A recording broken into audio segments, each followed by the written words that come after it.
faire un recours gracieux ou écrire au consulat pour dire je ne comprends pas pourquoi on m'a refusé le visa, risque fort de déboucher sur la confirmation de la décision de refus, parce que ça veut dire que dans le dossier, il y aura eu un certain nombre de choses qui ont justifié le refus. Donc il faut motiver le recours. Et plus les motifs seront convaincants, et plus les chances d'un réexamen positif seront grandes. Donc oui, il y a une possibilité de faire appel de la décision ici à Dakar. Et ça n'est pas une démarche vaine, c'est une démarche qui fera l'objet d'un examen attentif par le consulat. Je le répète aussi, c'est quelque chose que je n'ai pas dit, et qui est tout à fait importante. Derrière tous ces chiffres que nous avons cités, de cette politique, de ces grands mots, attractivité, nous savons, moi-même et le consul général, que ce qui est derrière tout ça, très souvent, ce sont des situations humaines. Et nous y sommes particulièrement attentifs. Particulièrement attentifs. On est là au-delà du politique. Nous voyons effectivement des cas de personnes qui souhaitent rejoindre leur famille pour des circonstances exceptionnelles, une naissance, un deuil. Nous sommes particulièrement sensibles au fait que nous sommes en face de situations humaines. Pas toujours, il y a des petits malins qui veulent profiter du visa, mais l'a priori, c'est que derrière chaque visa, il y a une situation humaine.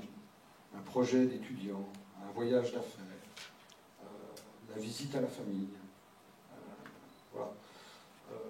Et je le répète, nous ne sommes pas aussi dans l'esprit de considérer que tous les demandeurs de visa sont des fraudeurs potentiels.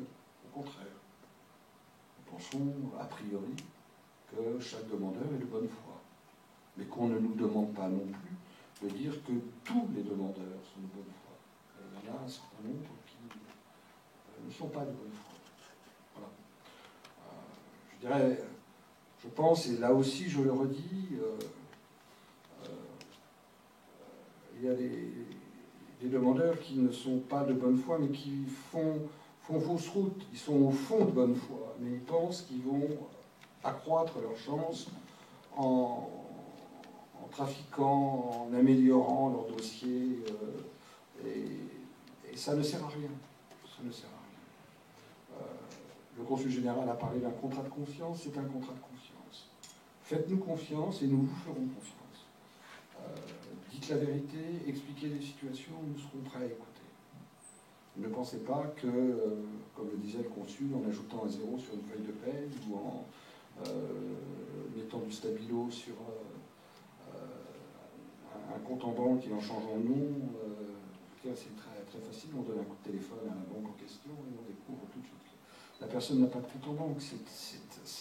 C'est enfantin, c'est absurde, la vérification est quasi immédiate et les conséquences sont graves pour la personne qui, je crois, a une mauvaise compréhension. Je crois que c'est vraiment l'un des messages que nous voulons donner à cette occasion. Ne pensez pas que vous allez pouvoir améliorer votre dossier, soit en changeant les documents, soit en ayant recours à un intermédiaire ou une officine.